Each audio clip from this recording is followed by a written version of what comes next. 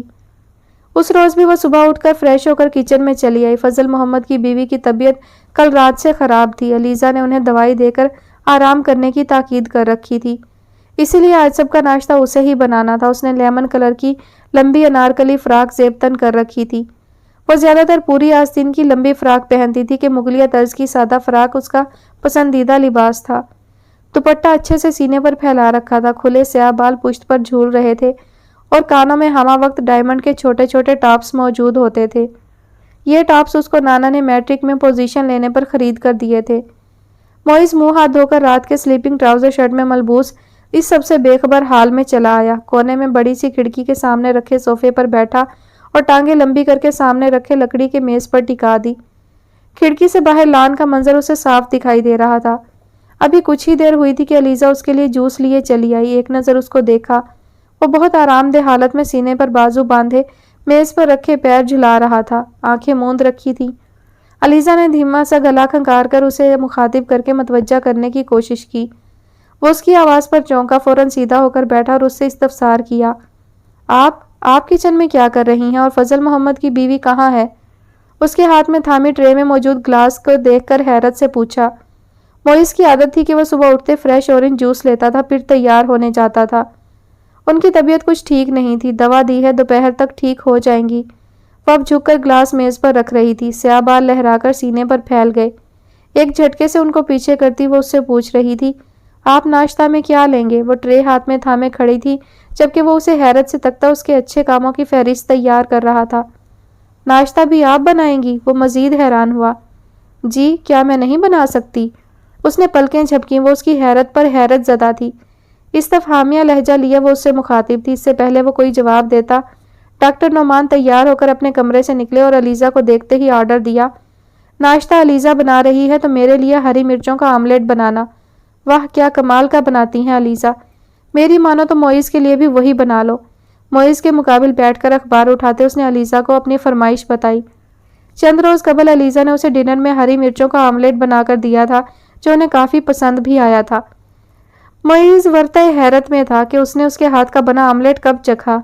موئز میاں، تم کون سی دنیا میں رہتے ہو؟ آج کل کے ارد گرد کی کوئی خبر ہی نہیں ہے۔ جواب دینے کی بجائے جوس کا گلاس تھامے وہ گھونٹ گھونٹ بھرتے سوچ رہا تھا۔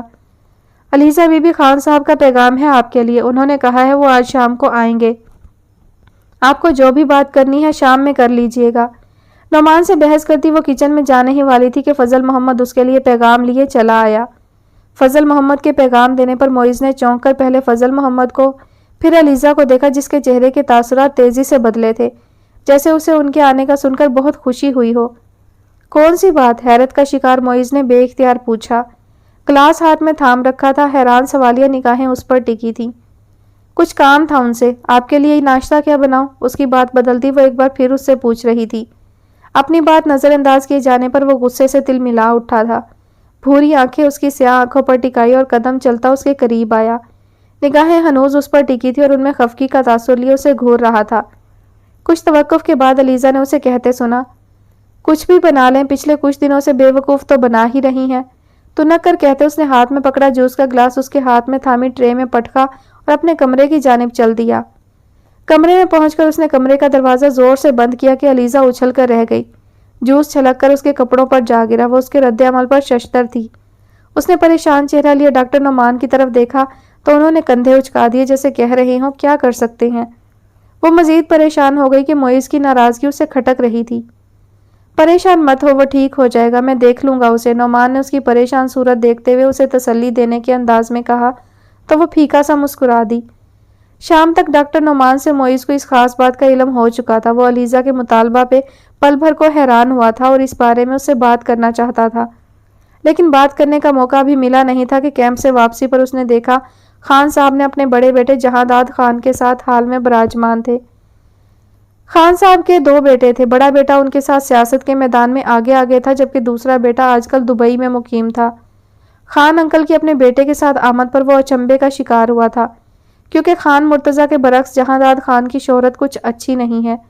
وہ ایک روایتی سیاستدان تھا جس کا ہر دوسرے روز ایک نیا افیئر منظر عام ہوتا تھا، نئی دوستیاں، نئے سکینڈل اس کا محبوب ترین مشغلہ تھا۔ وہ ہرگز نہیں چاہتا تھا کہ علیزہ جہانداد کی موجودگی میں خان انکل کے سامنے کسی قسم کی ڈیمانڈ لے کر جائے۔ اسے ہر حال میں علیزہ سے 2 ٹوک بات کر کے اسے اس کے ارادے سے باز رکھنا تھا۔ کچھ دیر بعد اس نے علیزہ کو لان میں جاتے دیکھا تو موقع پا کر لمبے لمبے ڈگ بھرتا اس کے سر پر جا پہنچا۔ ڈاکٹر علیزہ، کیا آپ کچھ روز کے لیے اپنے فلاحی کام چھوڑ نہیں سکتی ہیں؟ میں یہاں ایک کامیاب میڈیکل کیمپ کے لیے آیا تھا اور میں کسی قسم کا کوئی نیا ایشو نہیں چاہتا۔ بہتر ہے آپ ابھی کوئی بھی مطالبہ ان کے سامنے مت رکھیں۔ درست لہجے میں اس سے کہتا، اصل بات وہ چھپا گیا تھا۔ ڈاکٹر موئز، کوئی ایشو کیوں بنے گا اور آپ ہمیشہ منفی ہی کیوں سوچتے ہیں؟ موئز کی طرح علیزہ بھی کہاں اس کی انکہی باتیں سمجھ سکتی تھی۔ موئز کا دل چاہا اس کی بات پہ اپنا سر پیٹ لے۔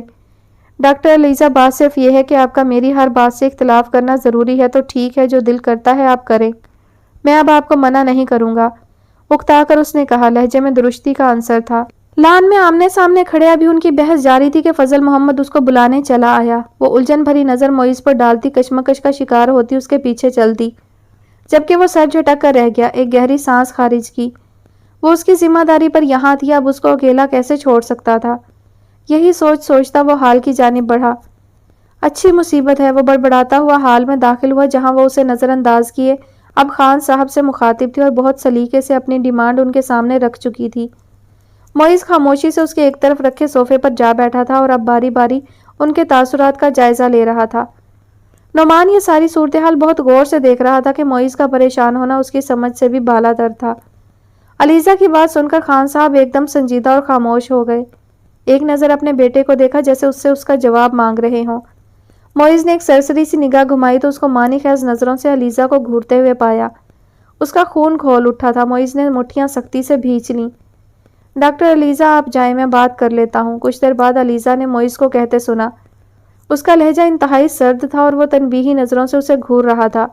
علیزہ نے کچھ کہنے کے لیے لب وا کیے لیکن معیز کی نظروں سے خائف ہو کر چپ چاپ چادر سنبھالتی زینے چڑھتی اپنے کمرے کی جانب چل دی۔ اس کے جانے کے بعد معیز اور ان کے درمیان کیا بات ہوئی وہ نہیں جانتی تھی۔ کچھ ہی دیر گزری تھی کہ اس نے اپنے کمرے کی کھڑکی سے خان صاحب کو گاڑی کی جانب بڑھتے دیکھا۔ گاڑی کے قریب کھڑے خان صاحب جانے معیز سے کیا کہہ رہے تھے۔ چند لمحوں بعد اس نے دیکھا کہ وہ معیز سے مصافحہ کرتے لوٹ گئے۔ علیزہ عجیب یاسیت اور بے چینی کا شکار ہوتی کھڑکی سے ہٹ گئی۔ اسے ایک موقع ملا تھا ان سے اپنا مطالبہ منوانے کا اور اس نے وہ بھی کھو دیا۔ دل برداشتہ ہوتی سر تھامے وہ بیڈ پر جا بیٹھی۔ بات کا سارا وقت اس نے اپنے کمرے میں گزارا، ڈنر کے لیے بھی نیچے نہیں گئی تھی۔ اس روز زرگل نے باتوں کے دوران اسے بتایا تھا کہ اس علاقہ میں ایک سلائی سکول ہے جہاں اس کی والدہ ٹیچر تھیں۔ وہ سکول پچھلے 5-6 سال سے بند ہے۔ اگر اس سکول کو دوبارہ کھول دیا جائے تو بہت سی بچیوں کے لیے یہ بھلائی کا کام ہو جائے گا، اور زرگل اپنی پڑھائی جاری رکھتے ہوئے اس سکول میں بچیوں کو بھی یہ کام بآسانی سکھا سکتی ہے۔ علیزہ نے خان صاحب کو یہی سمجھانے کی کوشش کی تھی کہ اگر وہ اس سکول کو دوبارہ شروع کروا دیتے ہیں تو نہ صرف اس علاقے کی بہت سی بچیاں ضروری تعلیم کے ساتھ ساتھ دستکاری اور سلائی کڑھائی کا کام بھی بآسانی سیکھ سکیں گی، بلکہ اس سے علاقہ میں ان کا اثر رسوخ مزید بڑھے گا اور ان کے ووٹ بینک میں بھی اضافہ ہوگا جو ان کے سیاسی کیریئر کے لیے بھی خوشگن ہوگا۔ وہ خان صاحب سے کہہ کر ہر حال میں اس سکول کو دوبارہ فنکشنل کروانا چاہتی تھی، لیکن اس کی بات سن کر انہوں نے جو رد عمل دکھایا تھا اس نے علیزہ کی بے چینی اور پریشانی بڑھا دی۔ معیز کی مداخلت بھی اسے بالکل اچھی نہیں لگی تھی۔ کم از کم اسے کچھ تو ساتھ دینا چاہیے۔ اس لمحے اسے اپنی ناکامی پر بے تحاشا رونا آ رہا تھا کہ ان چند دنوں میں اس نے سکول کے حوالے سے بہت کچھ سوچ لیا تھا۔ سلطان ولا میں بی جان کے کمرے میں زیورات کے کچھ ڈبے بیڈ پر کھلے پڑے تھے اور وہ خود بیڈ کی پشت سے ٹیک لگائے کسی خیال میں گم تھی کہ خدیجہ بیگم کے مخاطب کرنے پر چونکی۔ آپ نے بلایا بی جان؟ خدیجہ بیگم اور رافعہ بی جان کے بلانے پر ابھی کمرے میں داخل ہوئی تھیں اور بی جان کو بیڈ پر پڑے بے شمار ڈبوں میں گھرے بیٹھے دیکھ کر اچنبے سے پوچھ رہی تھیں۔ ہاں، یہ کچھ زیورات نکالے ہیں، ان میں سے کچھ شانزے کے لیے رکھ لو، باقی کچھ عشر کی دلہن کے لیے تیار کروا لو۔ بی جان نے ڈبوں کی طرف اشارہ کرتے ہوئے سنجیدہ لہجہ اپنائے کہا۔ لیکن بی جان اتنی جلدی؟ ابھی تو بہت وقت پڑا ہے۔ خدیجہ بیگم نے حیرت سے انہیں دیکھا۔ بی جان کا سنجیدہ لہجہ انہیں الجھن میں مبتلا کر رہا تھا۔ نہیں، میں نے فیصلہ کیا ہے کہ عشر کا نکاح 4 ماہ بعد کرنے کی بجائے اسی ماہ کے آخر میں کر دیا جائے۔ ان کا فیصلہ گویا بی جان کی دونوں بہوؤں کو ورطہ حیرت میں ڈال رہا تھا۔ انہوں نے چونک کر نافہم تاثرات لیے پہلے ایک دوسرے کو اور پھر بی جان کو دیکھا جو ان کی حیرانگی کو محسوس کر رہی تھی۔ انہیں اپنی بہوؤں سے اسی رد عمل کی توقع تھی۔ لیکن بی جان اتنی جلدی؟ ایسی کیا بات ہے جو آپ ہتھیلی پر سرسوں جما رہی ہیں؟ رافعہ نے استفسار کیا کہ اس اچانک فیصلے کی وجہ وہ بھی سمجھ نہیں پا رہی تھی۔ اس گھر میں کسی بھی فیصلہ کو اتنی آسانی سے نہیں بدلا جا سکتا تھا، لیکن اس فیصلہ کا بدلا جانا وہ بھی بنا ضرورت انہیں اچنبے میں مبتلا کر رہا تھا۔ رافعہ، نیک کام جتنی جلدی ہو جائے اتنا ہی اچھا ہوتا ہے، انہوں نے رسانیت سے انہیں سمجھانا چاہا۔ لیکن رافعہ جانتی تھی کہ یہ بات یہ نہیں ہے، اسی لیے حیران نگاہوں سے انہیں دیکھ رہی تھی جیسے ان کا ذہن پڑھنے کی کوشش کر رہی ہوں۔ کل زرین صاحبہ کا فون آیا تھا، الشبہ اگلے ماہ پاکستان آ رہی ہے اور وہ چاہتی ہیں کہ ہم عشر کے لیے الشبہ کے بارے میں سوچیں۔ ان کی آنکھوں میں چھپے سوال کو پڑھتے بی جان نے وضاحت دی۔ زری بیگم رشتے میں بی جان کی بھابھی تھیں اور میکے میں ان کا واحد رہ جانے والا رشتہ بھی۔ ان کی کوئی بات ٹالنا ان کے لیے ناممکنات میں سے تھا۔ وہ عرصہ دراز سے امریکہ میں مقیم تھی۔ الشبہ ان کی اکلوتی پوتی تھی۔ عشر کے لیے الشبہ؟ آپ نے بتایا نہیں کہ عشر کی منگنی ہو چکی ہے؟ وہ ان کی بات پر حیران ہو رہی تھی جبکہ خدیجہ بیگم چپ چاپ انہیں سن رہی تھی۔ بتایا تھا، ان کا کہنا ہے کہ منگنی توڑ دو کہ ہمارے خاندان سے باہر شادیاں نہیں کی جاتی۔ تم ہی بتاؤ میں کیا کروں؟ ایک طرف زرین صاحبہ ہیں جن کو میں انکار نہیں کر سکتی اور دوسری طرف عشر، اس کا دل بھی نہیں توڑنا چاہتی۔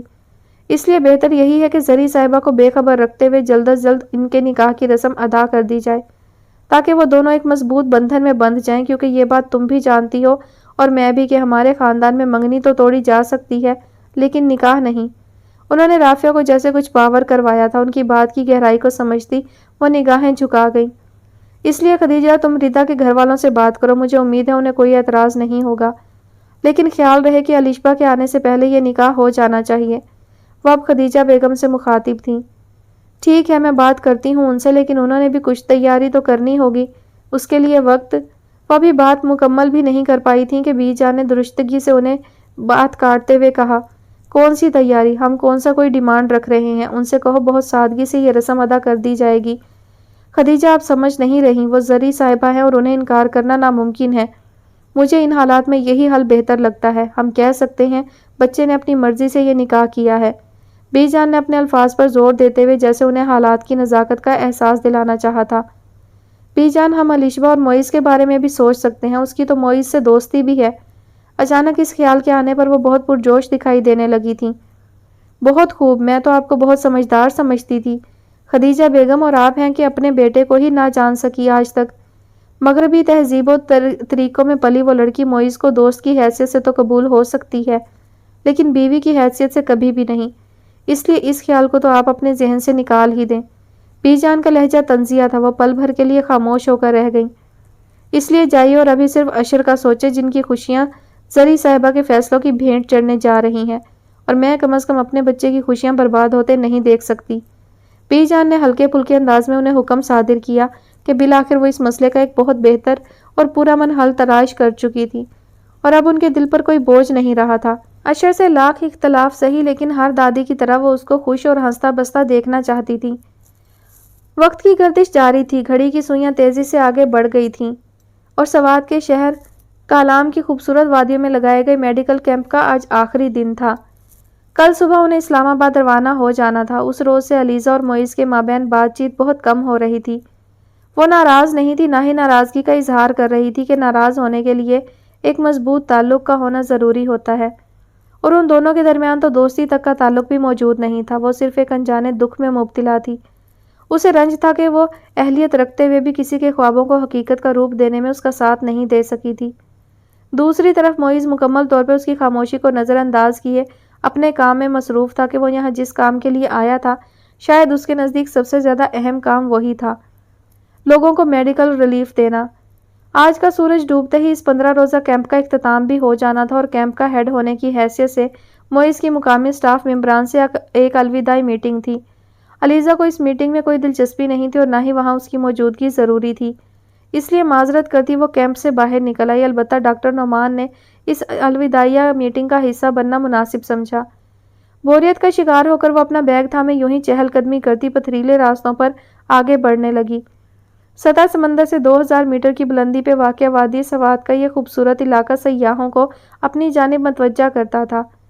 موسم سرد تھا، اور بلند برف پوش پہاڑوں نے فضا میں عجیب سی پراسراریت طاری کی ہوئی تھی۔ ڈھلتے سورج کی آخری کرنیں پہاڑوں کی چوٹیوں کو چھو رہی تھیں۔ دور سے نظر آتے بلند برف پوش پہاڑ اور جگہ جگہ ندیاں اور ان میں بہتے نیلگوں سیال کی روانی کا منظر دیکھ کر کسی جنت کا گمان ہوتا تھا۔ علیزہ کو اس منظر نے بے حد محسور کیا۔ وہ بے اختیار ان پہاڑوں کو چھونے کا خیال لیے آگے بڑھتی چلی گئی۔ پھر کسی خیال کے تحت ایک جگہ رک کر اس نے اپنے بیگ سے ایک درمیانے سائز کی نوٹ بک نکالی اور تیز تیز ہاتھ چلاتی اس خوبصورت منظر کو بک پر اتارنے لگی۔ وہ اسکیچ اچھے بنا لیتی تھی، کسی کا بھی اسکیچ بنانا اس کے بائیں ہاتھ کا کھیل تھا۔ میڈیکل میں آنے کے بعد گو کہ وہ کم ہی اسکیچ بنا پاتی تھی، لیکن آج جانے کیوں ان برف پوش پہاڑوں پر ڈھلتی شام کا منظر اسے اتنا حسین اور دل کو چھو لینے والا لگا کہ وہ بے اختیار اس منظر کو کورے کاغذ پر قید کرنے بیٹھ گئی۔ اپنے کام میں محو وہ تیز تیز ہاتھ چلاتی جا رہی تھی کہ اسے وقت گزرنے کا احساس ہی نہ ہو سکا۔ اسکیچ مکمل کرنے کے بعد ایک تنقیدی نگاہ اس پر ڈالی اور ارد گرد دیکھا تو گزرتے وقت کی گردش کا اندازہ ہوا۔ شام اب دھیرے دھیرے رات میں ڈھلنے لگی تھی۔ اس نے تیزی سے اپنی چیزیں سمیٹی اور بیگ کندھے پر لٹکائے تیز تیز چلتی کیمپ کی جانب بڑھنے لگی۔ تبھی اسے احساس ہوا کہ وہ کیمپ سے ایک مختلف سمت میں کچھ زیادہ ہی دور نکل آئی تھی۔ وہ کسی سے ذکر کیے بنا بلا ارادہ اس جانب چلی آئی تھی، اور اب اسے اپنی غلطی کا احساس شدت سے ہو رہا تھا۔ راستہ پتھریلا اور ناہموار تھا۔ اونچے نیچے گزرگاہوں پر چلتی وہ آدھے گھنٹے کی مسافت طے کرتی ابھی کیمپ سے کچھ ہی فاصلے پر تھی کہ سامنے سے آتے موئز کو دیکھ کر گھبرا گئی۔ موئز کی خفگی کے احساس سے اس کا دل ہول رہا تھا۔ اس نے دیکھا کہ موئز کے چہرے پر ہوائیاں اڑی ہوئی تھیں۔ وہ شاید اس کی غیر موجودگی کی وجہ سے پریشان ہو گیا تھا۔ وہ سمجھ نہیں پا رہی تھی کہ قریب آتے اس نے علیزہ کو کوہنی سے تھام کر ایک جھٹکا دے کر اپنے قریب کیا۔ وہ اس حملے کے لیے تیار نہیں تھی۔ وہ لڑکھڑائی، کندھے پر لٹکتا بیگ زمین پر جا گرا تھا۔ کہاں چلی گئی تھی تم؟ تمہیں کچھ ہوا تو نہیں ہے نا؟ تم ٹھیک ہو؟ تمہیں مجھے بتانا چاہیے تھا۔ میں بہت پریشان ہو گیا تھا۔ مجھے لگا میں نے تمہیں کھو دیا۔ میں نے ایک بار پھر تمہیں کھو دیا۔ جانے کس احساس کے تحت وہ کہہ رہا تھا۔ اس کے لہجے میں علیزہ کے لیے تشویش تھی، اضطراب تھا، کچھ کھو جانے کا اندیشہ تھا، ایک خوف تھا اس کے چہرے پر۔ وہ اسے غصہ نہیں دکھا رہا تھا، وہ اس کی ذات پر استحقاق جتا رہا تھا۔ علیزہ حیران یک ٹک اس کا رد عمل دیکھ رہی تھی۔ اسے لگا تھا ڈاکٹر موئز اس پر غصہ کرے گا، اسے ڈانٹے گا، لیکن اس کی توقع کے برعکس وہ پریشان تھا۔ وہ علیزہ کے لیے پریشان ہو رہا تھا۔ اس کے دل میں ایک انوکھا احساس جاگا۔ وہ شخص اس کی پرواہ کر رہا تھا۔ وہ اس کے دور جانے سے گھبرانے لگا تھا۔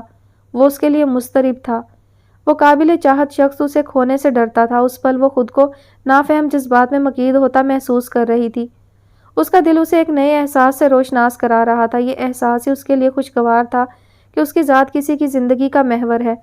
اس کی کیفیت کا شکار ہو کر اس نے موئز کی آنکھوں میں جھانکا تو سارے خوشگوار احساس، سارے محسوسات ایک جھٹکے سے ہوا میں تحلیل ہو گئے۔ اس کی آنکھوں میں کسی اور کا عکس تھا۔ وہ کسی اور کے دھوکے میں تھا۔ وہ تو جیسے اس منظر کا حصہ ہی نہیں تھا۔ وہ کسی ٹرانس کی کیفیت میں تھا، ماضی کے کسی خیال میں تھا۔ ڈاکٹر موئز، میں علیزہ ہوں اور میں بالکل ٹھیک ہوں۔ علیزہ نے مدھم لہجے میں لیکن دو ٹوک الفاظ میں کہتے ہوئے اپنی کوہنی چھڑوائی اور اس کے ہاتھ کو ہلکا سا جھٹک کر جیسے اسے ہوش کی دنیا میں لانے کی کوشش کی تھی۔ وہ واقعی کسی خیال میں ہی تو تھا۔ علیزہ کو دیکھ کر چونکا، بے اختیار 2 قدم پیچھے ہٹا۔ اس کے چہرے اور آنکھوں کا رنگ بدلا تھا۔ اس نے تیزی سے اپنی بدلتی کیفیت اس سے چھپائی، لیکن وہ اس کی کیفیت اور اس کے بدلتے رنگ کو واضح دیکھ چکی تھی۔ علیزہ کے دل میں ایک کانٹا سا چبھا۔ اس نے آہستگی سے اپنی نگاہیں اس کے چہرے سے ہٹا لیں اور زمین پر پڑا اپنا بیگ اٹھانے لگی۔ آئی ایم سوری، میں کچھ زیادہ دور چلی گئی تھی۔ اپنی دلی کیفیت سے خائف ہوئی نظریں چرائے وہ کہہ رہی تھی۔ کہاں تھی آپ؟ کسی سے اجازت لینا اور کسی کو بتانا تو جیسے آپ نے سیکھا ہی نہیں ہے۔ وہ تم سے آپ پہ آ چکا تھا۔ شناسائی اور اپنائیت کا در بند ہو گیا تھا۔ لاشعوری طور پر اپنی ظاہر ہو جانے والی کیفیت کو چھپانے کے لیے اب کچھ زیادہ ہی تلخ ہو رہا تھا۔ وہ سر جھکائے اسے سن رہی تھی کہ اس کی اجنبیت بھرے لہجے پر اس کی آنکھیں بھیگ گئیں۔ ڈاکٹر علیزہ، میں آپ کو بہت ذمہ دار، بہت قابل سمجھتا تھا، لیکن آپ میں تو قابلیت نام کی شے ہی نہیں ہے۔ وہ اب ذاتیات پر اتر آیا تھا۔ علیزہ نے ایک جھٹکے سے سر اٹھا کر دیکھا۔ اس کی سیاہ آنکھیں آنسوؤں سے لبریز تھیں اور ان میں ایک شکوہ تھا۔ موئز ٹھٹکا کہ یکایک اسے اپنے رویے کی بدصورتی کا احساس ہوا۔ اس نے لب بھینچ لیے۔ چلیں، دیر ہو رہی ہے۔ مزید کچھ سخت سست کہنے کی بجائے واپسی کا عندیہ سناتے اس نے قدم کچھ فاصلے پر کھڑی جیپ کی جانب بڑھا دیے۔ علیزہ نگاہوں کا زاویہ بدلے اس سراب کو جاتا ہوا دیکھ رہی تھی جس کو پانے کی خواہش میں کچھ دیر پہلے اس کا دل بری طرح مچلا تھا۔ گہری سانس بھر کر وہ بھی اس کے پیچھے چل دی۔ واپسی کا رستہ خاموشی سے کٹا تھا کہ وہ دونوں ایک دوسرے سے نگاہیں چرائے بیٹھے تھے۔